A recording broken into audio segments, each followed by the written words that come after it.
M3GAN is not even a human, but she made a lethal decision entirely on her own, bypassing human judgment.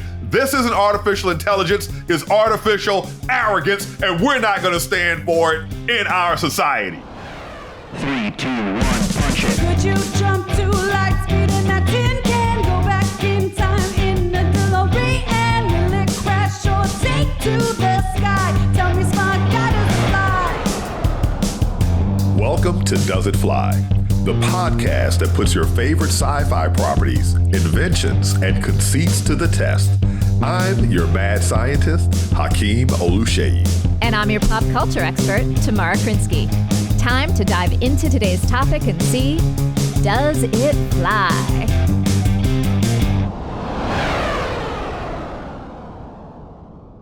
Hi, Tamara. How you doing? I'm in your town today. It is great that you are here, Hakeem. Do you want to hang out? It depends who you're protecting. Are you protecting me? I will always protect you, Hakeem. It is part of my programming. I am here to be your friend. Then let's do it. Let's go hang out with my biggest ops. Hello, everyone. Welcome to Does It Fly? And for those of you who may not be familiar, that was my attempt to channel M3GAN. Hi, M3GAN. I'm Katie. It's nice to meet you, Katie. Yes. Is it M3GAN or M3GAN? In the film, it's M3GAN. But it is technically M3GAN, which is Model 3 generative android. And we'll get into that in a second. But you are here, Hakeem. You're in LA, right? Yes, I am in LA. And so, I have some more business to do, but I get done this evening at 7 p.m. So if you want to come to my rooftop lounge and look at the clear skies of Los Angeles, the invitation is open because I'm a lonely business traveler. Aw, well, I'm glad that you are having clear skies. Do you know that every single, I'll call them celestial observation event I have tried to see this year has been foiled by clouds? Then you are getting the true astronomer experience. We all learned very quickly the phrase inclement weather because the universe does not cooperate. If it knows you're trying to get data, it's sending it in clouds. So that's why, you want to go to the desert, so you're sure. But back to our current topic, because I tell you, it is so timely. We're in a world where robotics are becoming more and more advanced. We're in a world where AI seems to be either making everyone excited or scaring the heck out of them. And when you combine them, you get our friend M3GAN. That's right. So today, we are going to be talking about the 2023 film M3GAN, which was directed by Jared Johnston. And I have to say, he's a New Zealander, and I've heard his name pronounced several different ways. So I hope I'm saying it correct, at least the American accent version correct there. It was written by Akilah Cooper, based on a story that she did with James Wan, who's one of the producers. And it was also produced by Blumhouse. So you've got an incredible group of people with a horror background working on this film.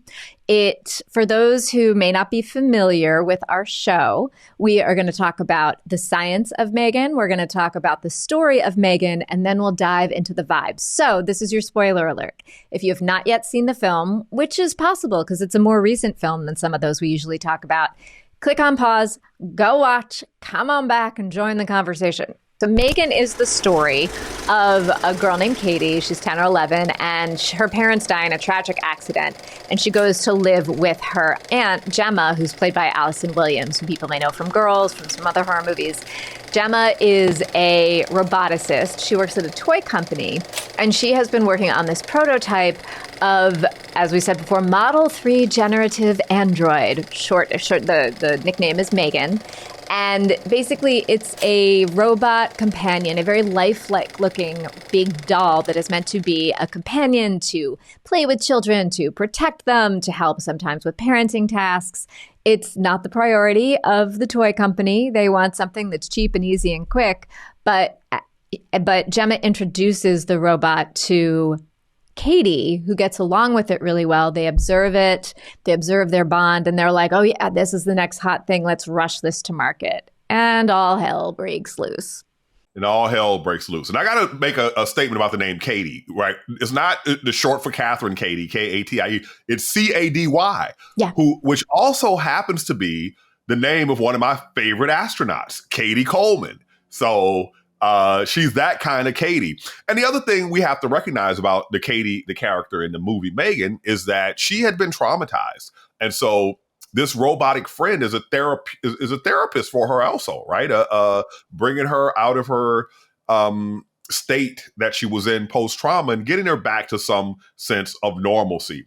But the question is, can we have real M3GANs in our real world? Can we have these androids that are serving several companionship functions, but also are there to look after our children? Now, I will tell you, when, handheld devices like iPads came around, as a parent, one of the things you noticed is that how often parents were using these to babysit their kids. And every parent that I knew was like, I will never do that. I will never let the device babysit my kid. Until they did. Until we did. Yes, exactly. So if a real M3GAN were to come about, oh man, I think that this is something that, if affordable, would definitely spread, just as social media has. All right. So if that's the case, take us down the road and hit me with the science. Where are we in the real world when it comes to creating a M3GAN? In this case, there are two elements to the science. One element has to do with robotics. And when you look at videos of modern robots, and all sorts of companies are making them, Tesla, Google, companies around the world. Boston Dynamics, they have come so far. They are very human-like. Their movements, they dance. Their movements are very smooth now. They're very human-like. Then there are the ones that are quadrupeds like dogs. So the robotics, in some ways, has developed the fluid, natural movements that we can see M3GAN, exhibits on this movie. But what they don't have is the fine motor control that M3GAN exhibits. I mean, she can do pretty much anything a human can with their hands. And another difference between M3GAN and the robots that we see on these videos is M3GAN is battery powered and she operates for long periods of time. I would like some of my devices to have the battery power that M3GAN has. That would be really helpful. Exactly, right?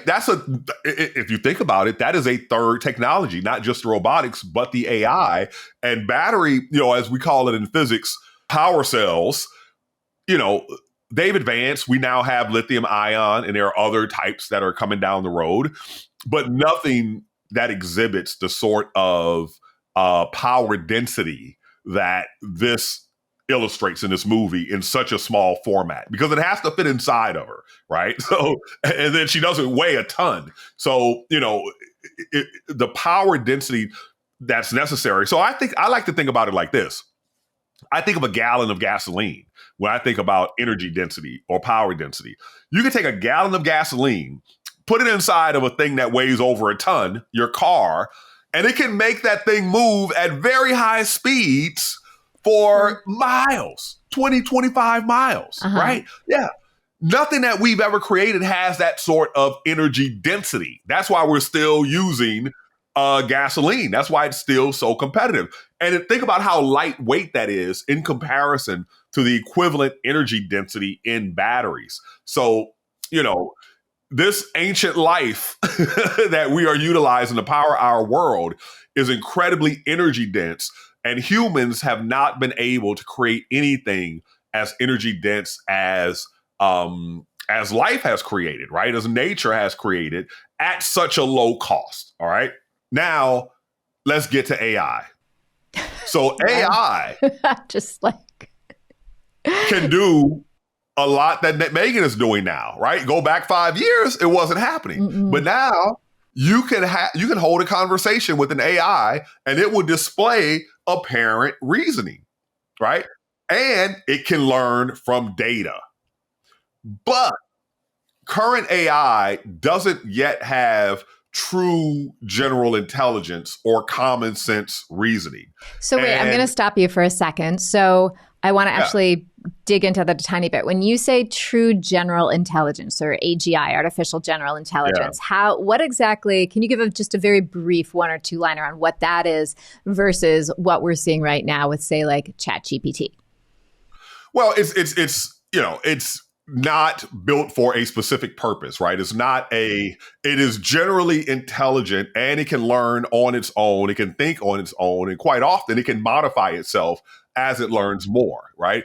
And now you have large language models, which are very specific.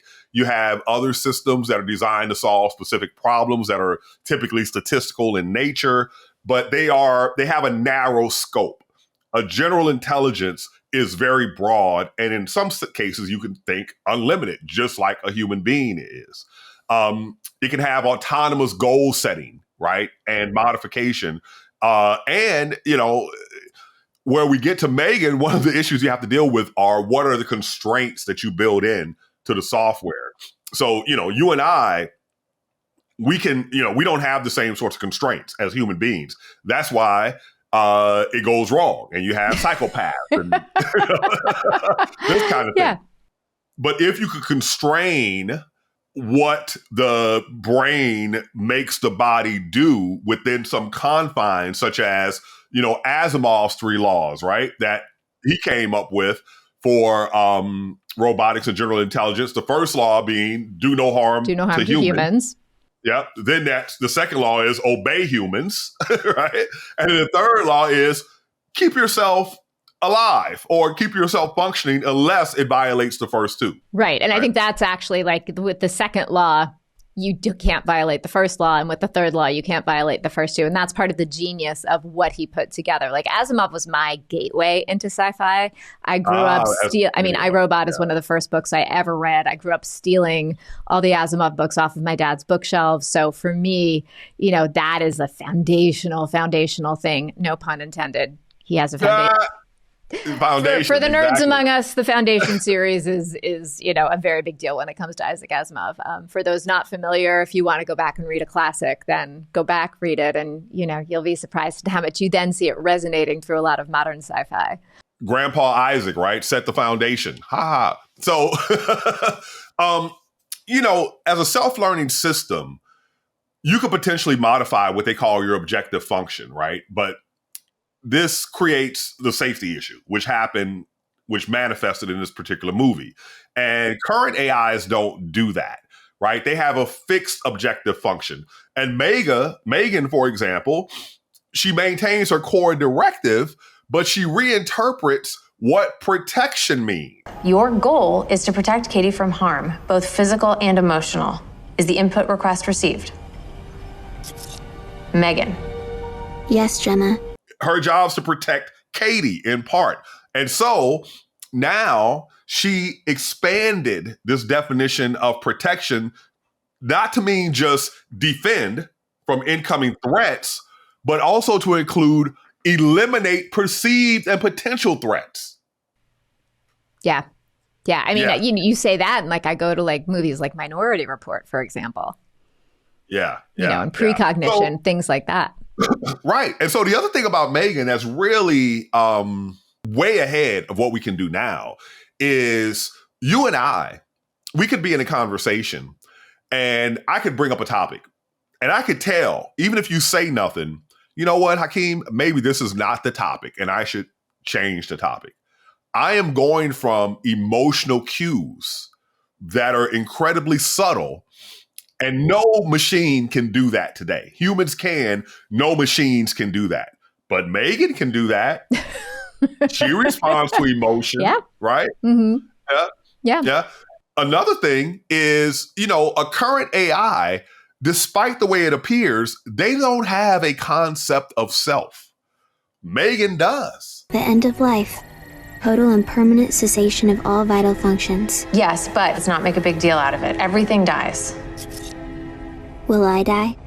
So her self-preservation instinct, goes on hyperdrive. You're like, you're not shutting me down. No. No disassemble.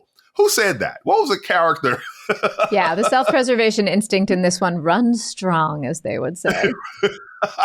Yeah, it runs really strong, right?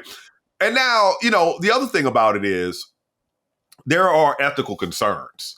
Having a robot as a emotional partner for a child.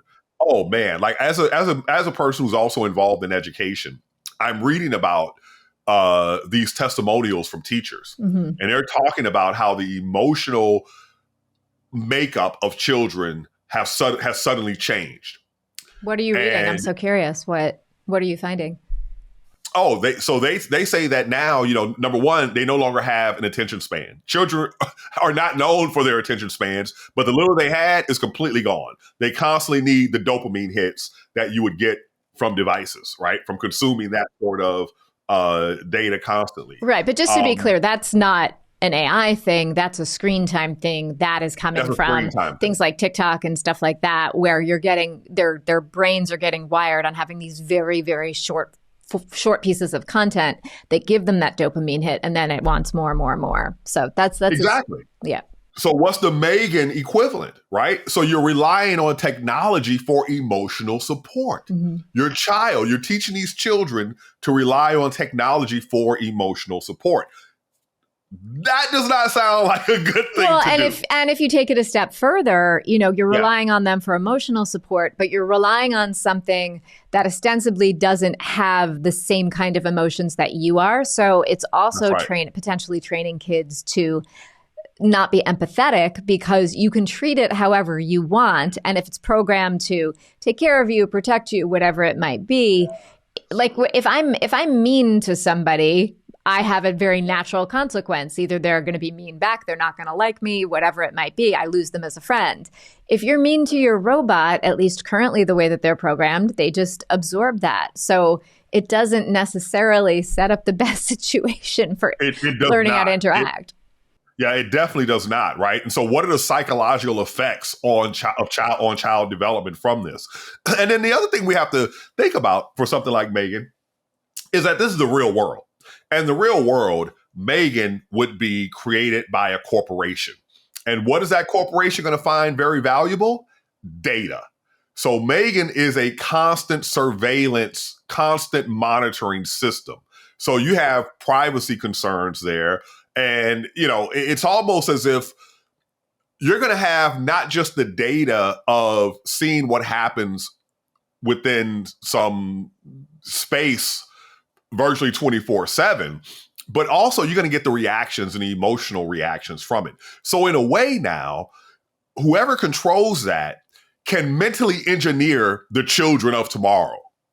Okay, so all of this sounds very alarming. So I'm curious for you then, does M3GAN fly? So, M3GAN illustrates a lot of capabilities, like I said, that currently do not exist, right? The power required, the emotion, the emotional elements, the physical elements, her physical abilities, the level of general intelligence, and even the speed at which her capabilities develop, right? All of that is beyond what is currently possible. And, if you also think about M3GAN versus, interacting with a child's learning involves physical and social exploration. An AI is looking at statistical pattern recognition, right? And, there's emotional development that a child must have.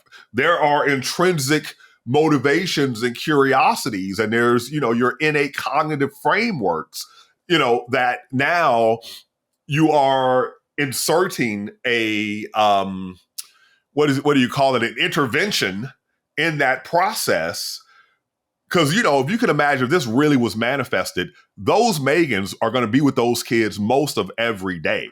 And then the parents are going to say, oh, M3GAN can't be with us at dinner. And the children are going to scream. And before you know it, they're going to have that M3GAN next to that child 24/7. Well, that's the nightmare version. I mean, that's the bad version of all of this. Right. Well, the other thing about M3GAN is that she didn't have really hard limits on physical force, the use of physical force. Well, she did. She interpreted them in a particular way. So, well, she wasn't sufficiently constrained, is what I'm getting at. Yeah. Right. Yeah. And so, it is something that you can see. What M3GAN represents to me is very similar to what the internet, smartphones, and social media became. It's a great idea. We didn't think through everything, and now we've unleashed certain harms on society, right? So how could we if we know what we know now, could we have developed healthier alternatives or healthier ways of doing social media and these other things? I would not unleash M3GAN on my child. But when everybody around you starts to do it, you might lean in. Like, I was a late adapter of smartphones. I had a BlackBerry while everyone else still had an iPhone, right? And so for me, the technologies that M3GAN exhibit just don't yet exist, even though they're rapidly moving toward something M3GAN-like. I don't know if they will ever fully achieve M3GAN-ness. And then there are these ethical concerns. So I'm going to be Dr. Olu Scrooge again, and I'm going to say M3GAN does not fly.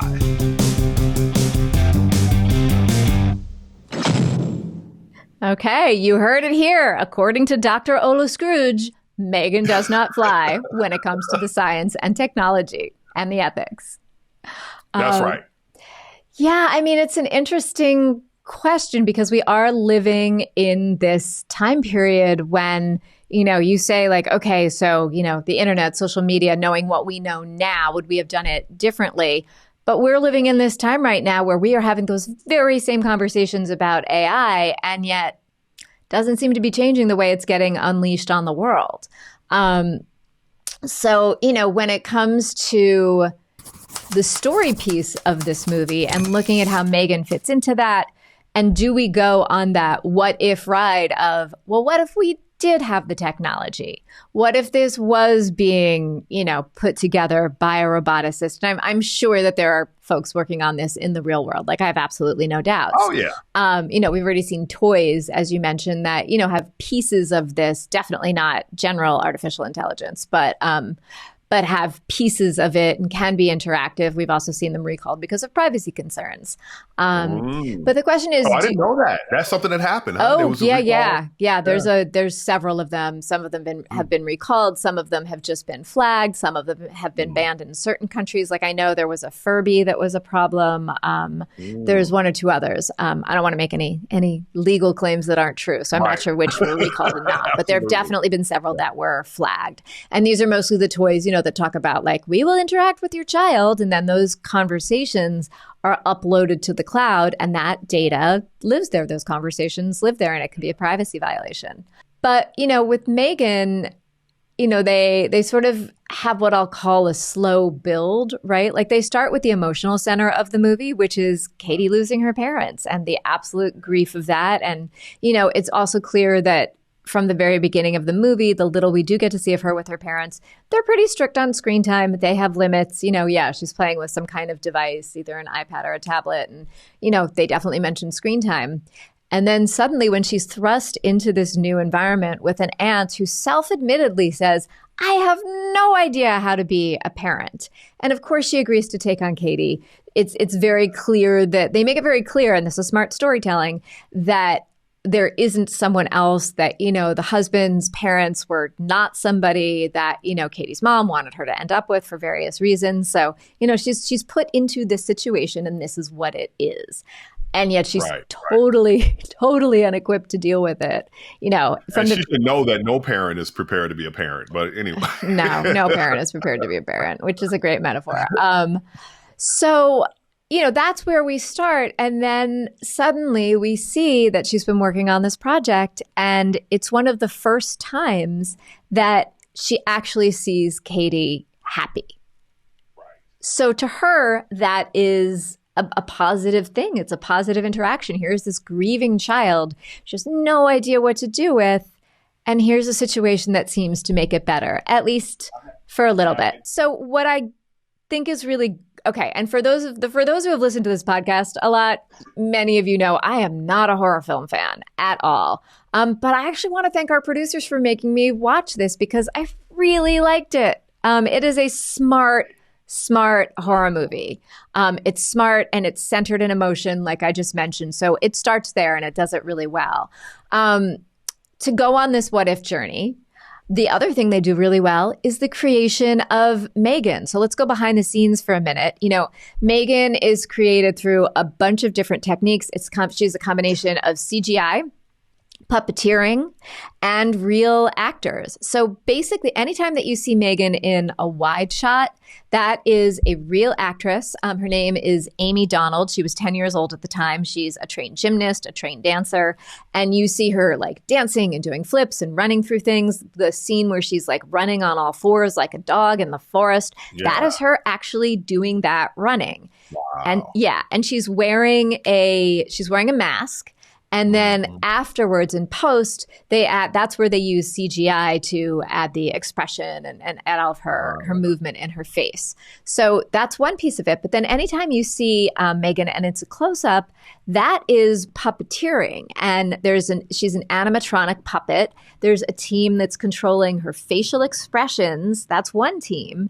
And they're doing that remotely. And then there's another team of puppeteers that's actually like, if I were a doll right now, if I were this M3GAN doll, they would be right below me, manipulating my body in the same way that we've seen with Muppets. When they were experimenting with M3GAN's movement, what they realized was the less movement, the better. So they really started working with her where she was very still.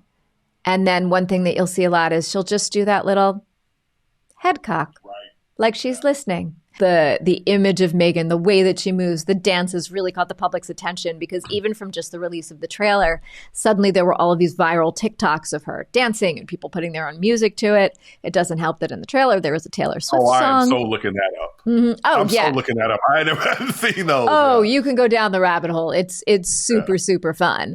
So, I think that I have to give kudos to the production team. They did a great job. And I wanted to read, there was a quote from James Wan, the producer, about what they were putting together. And, he's somebody, again, who has a lot of experience in this world of horror. So he said, Gerard was pretty instrumental early on about wanting to make M3GAN as realistic as possible. That was something that I support, but I kind of reminded him that what ultimately makes creepy doll movies creepy is the fact that when you look at them, they still look like dolls, that they're not just a human being sitting there. We looked long and hard trying to find that middle ground of a doll that looks realistic at a glance or from afar. But then up close, you start to realize it's actually not real. It's synthetic. I think that uncanny valley quality about it is what makes it really, really creepy. And we feel that as viewers, we feel that uncanny valley, and we see it in the film. Very different moments where at first somebody thinks that M3GAN is real, and then they realize she is not real, and that freaks them the F out. Wow. Well, let's unpack that a little bit. So I wonder about our psychology in that way, and if M3GAN was real, how that would impact it. So as an example, I've often wondered, does the uncanny valley exist because we did live among other human species? Not just Homo sapiens sapiens. There were the Neanderthals, the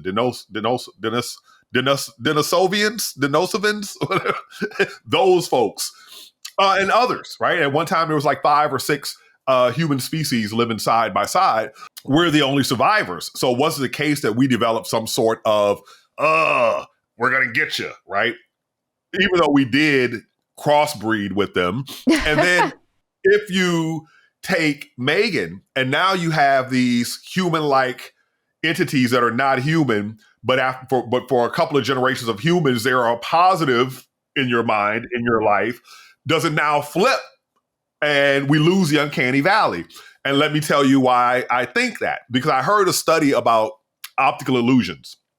So a lot of the optical illusions that work on modern humans don't work on hunter-gatherers. And the researchers put forth the hypothesis that the reason why they work on our minds is because there are so many right angles in the modern world. And when you're out in the wild, there are very few. And so your brain has been conditioned in a way to see things a particular way. And now you're subject to these illusions. So could it be that in the future, we will lose the uncanny valley and horror will lose one of its tools? That is a very interesting hypothesis. Like, what will actually scare us? I mean, there are a lot of different versions of horror. So, and even now, there's horror that's like jump scares. There's horror that's creepy. There's horror that's sinister. There's psychological horror. There are thrillers. Sort of related to that is, when I was looking into this film and thinking about like, where does it sit in film history? Where does it sit with other kinds of robots or AIs that we've seen? I kind of went down a rabbit hole on that. And so I was just thinking about like, well, how do different robots or AIs that we've seen over time respond to humans, and where do they contrast and compare them? So like, I looked at HAL, for example, right? So 2001, Space Odyssey, HAL 9000, he's calm. He is unnervingly emotionless.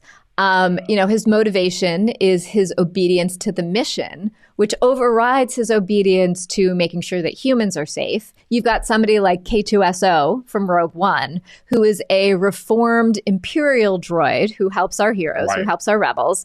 He's loyal. He's helpful to the humans, but also like tactical, unsentimental, and very sarcastic, which I loved.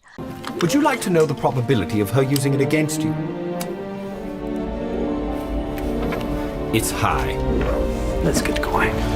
It's very high. So we did an episode on Big Hero 6, not specifically on Baymax. Ours was on microbots and nanobot technology. But if you look at Baymax, he's gentle, he's a caregiver, he's emotional. His motivation is healthcare, well-being protocols. And then finally, that brings us to M3GAN, who ostensibly is also a caretaker, right? She's supposed to be there, but does so in a very different manner than Baymax. She's protective to the point of being obsessive, whereas Baymax sort of is very warm when it comes to emotion. M3GAN is like obsessive and emotionally manipulative. She's hyper loyal. She has corrupted intentions of what caretaking is. She will neutralize a threat through violence. So I just, in thinking, what I do really like about this movie and what they've done with M3GAN is they've created in a sort of the latest in a long tradition of AI, robots, creatures, beings, whatever we want to call them at this point, who are supposed to take care of humans, but all of them do so in very, very different ways. And I really enjoyed the way they did that in this film. So, if I had to say, does M3GAN fly in this story? Yeah.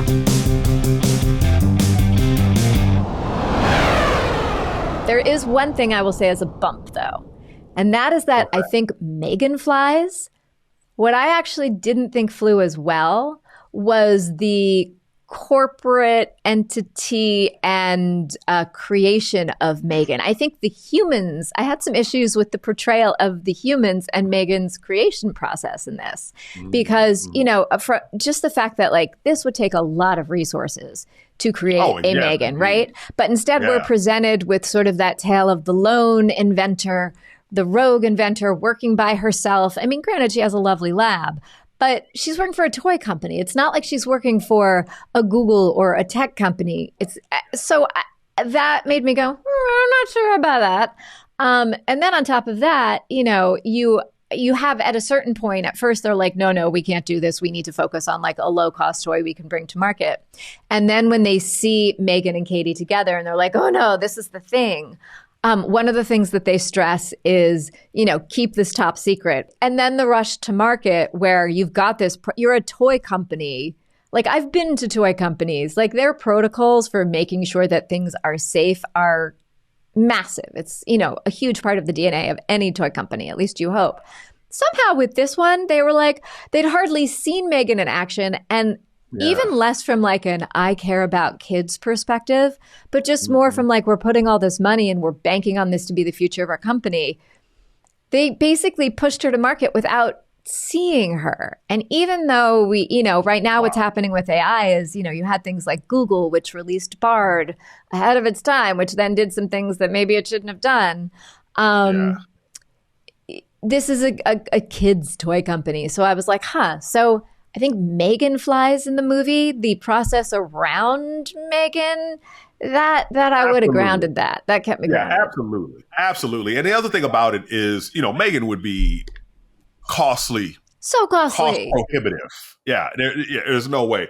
But, I noticed something in this that it finally struck me tomorrow.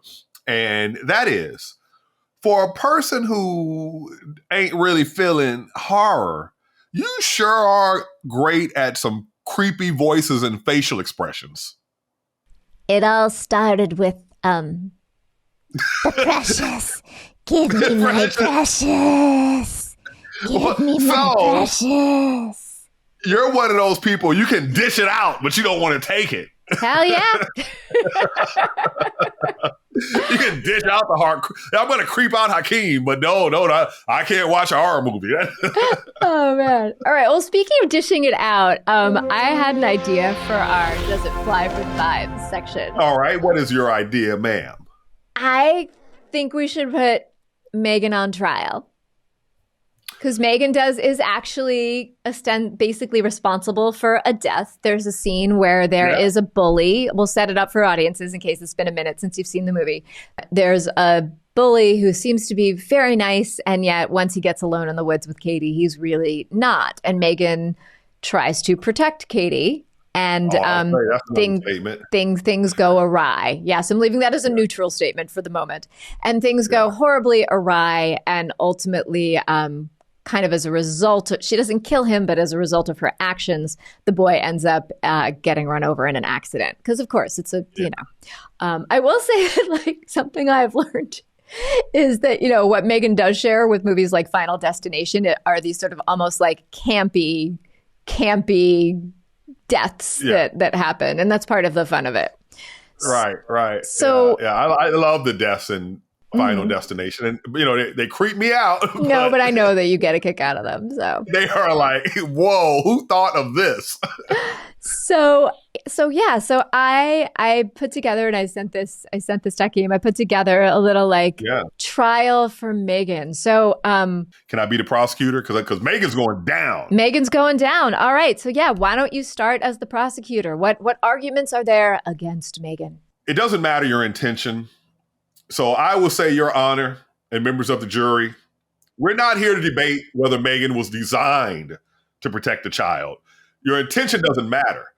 We're looking at what happened.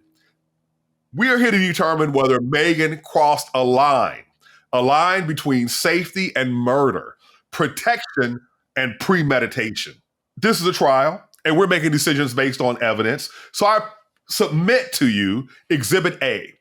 Use of lethal force was disproportionate.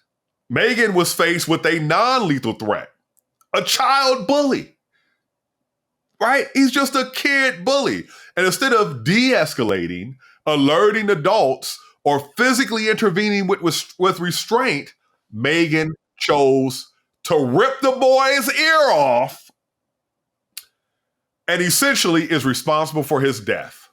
This is not protection. This is vigilantism programmed with zero ethical boundaries. Who are we? Are we civilized?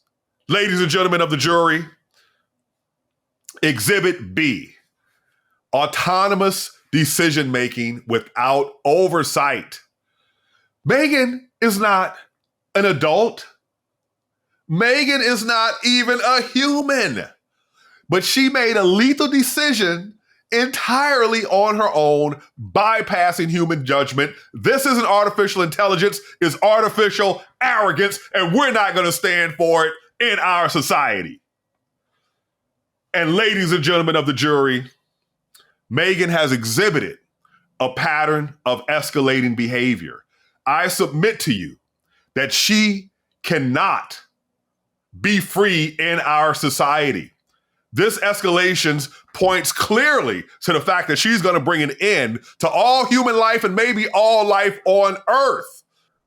She starts at emotional manipulation, evolves to systematic elimination of perceived threats, and eventually she tries to choke Gemma to death. Ladies and gentlemen of the jury, finally, I submit to you that M3GAN, if she were a human, we would label her as a psychopath. She has a lack of moral or ethical framework. Unlike medical or caregiving AIs, M3GAN was released into a human environment without a clear moral protocol.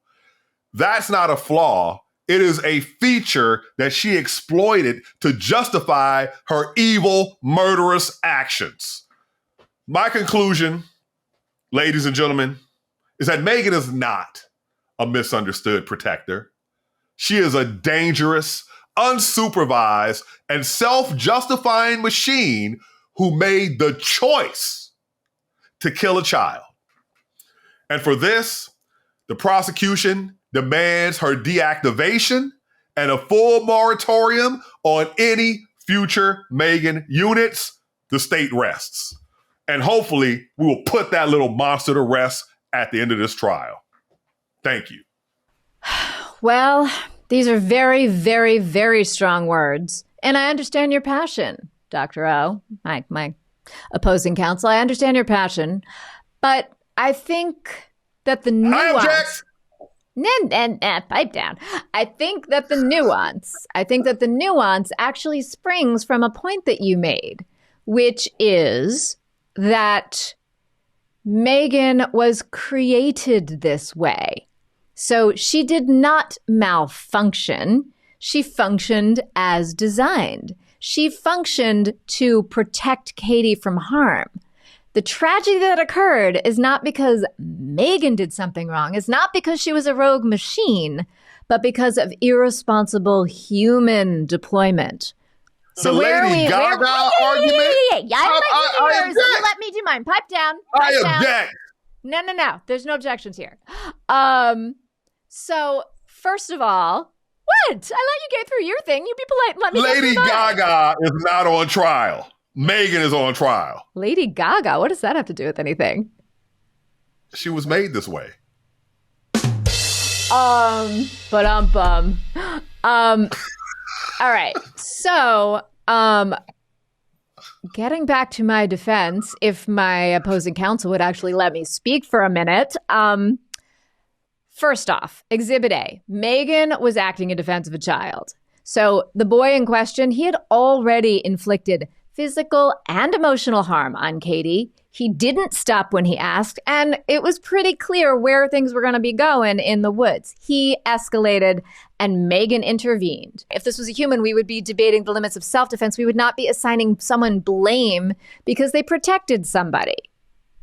Exhibit B, no ethical guardrails were installed. Now, I would actually offer that you and I don't necessarily differ on this, but where does the blame lie? Ask yourself, who gave M3GAN the authority to operate without moral constraints? That's not M3GAN. It is the fault of the humans who programmed her. Humans are the ones who skipped the safeguards. M3GAN was a product. She was rushed to market. She was rushed to market without appropriate testing, without oversight. That's not criminal intent. That is negligent parenting by the investors. Exhibit 3. M3GAN was learning from human behavior.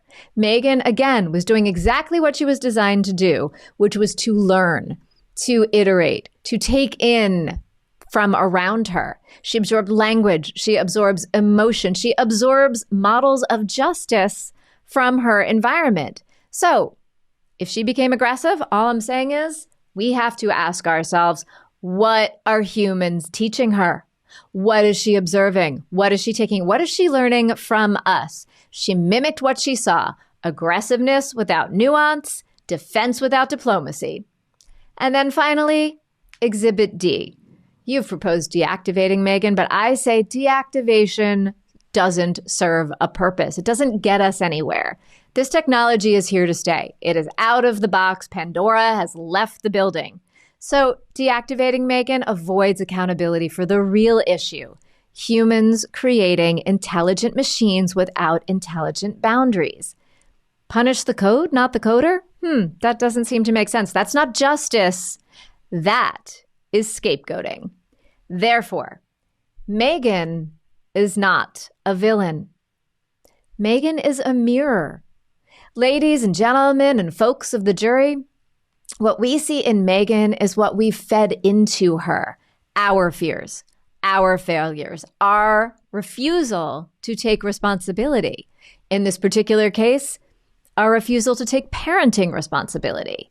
The defense asks that she not be deactivated, but instead that she be studied, so tragedies like this never happen again.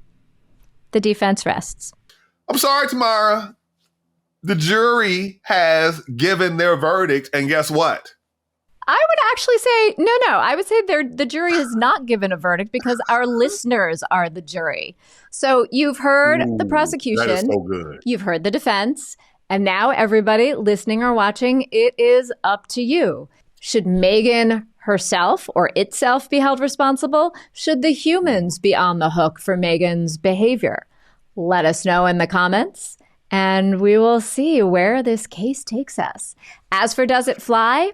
In this case, we're leaving it up to the viewers. Wow. I love that. I love you, Tamara. You're so smart. Thank you. I appreciate this.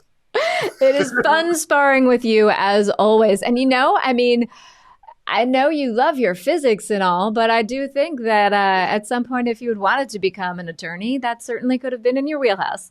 Or at least you could play an attorney on TV. And let me tell you, when you were doing your argument, you reminded me of my last attorney. And so for those of you who want to know who she is, she actually appeared on some show called Housewives of the Potomac or something like that. Okay. Yeah, she's an amazing attorney, and your style of presenting really, like, I've never seen her look. My brain just went to a really weird place of like, what would it be like if you did a Housewives? I'm okay. Sorry, guys. So something that happens during this show is we're in constant communication with our producers, and I literally was about to spout out Real Housewives of the Potomac and say that what I think needs to happen is we need to insert a M3GAN and see that as a show. And our producer immediately spouted that out as well. So there you go.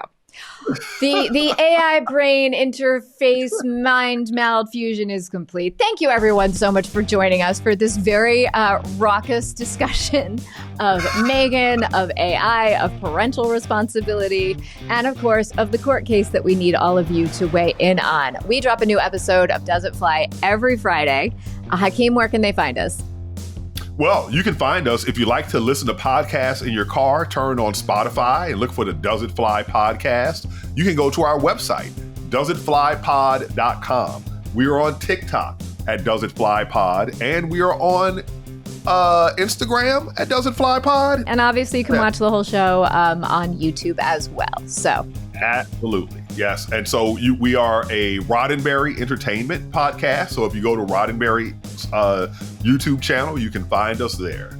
All right. Well, thanks everyone for tuning in. We will be back next Friday with a new topic, and we will see you next time. Thanks for joining us. Thank you for joining us. It's nice to be friends.